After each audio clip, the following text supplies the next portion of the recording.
programang ito ay rated SPG. Striktong patnubay at gabay ng magulang ang kailangan. Maaaring may masiselang tema, lengguwahe, karahasan, sexual, horror o droga na hindi angkop sa mga... Tuluyan na ngang nakulong itong si Xavier nang dahil nga napahamak nga siya ng kanyang sariling kaibigan sa pagbebenta nga ng ipinagbabawal na gamot.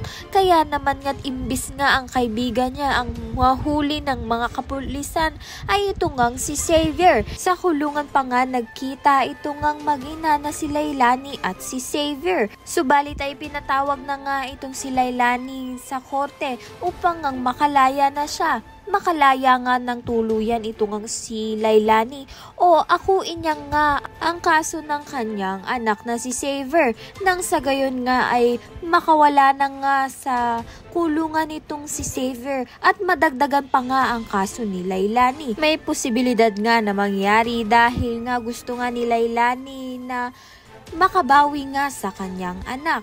At ito ngang si Liberty ay gusto ngang tulungan itong si Xavier at humihingi siya nga ng tulong dito nga kay Raymond at Charlene. Ngunit ayaw nga ni Charlene paboran nga itong si Liberty. Ngunit nagalit naman nga itong si Liberty dito nga kay Charlene dahil wala nga raw siyang alam. Ayan at iba pa ang dapat nating pakaabangan. Maraming salamat sa iyong panonood.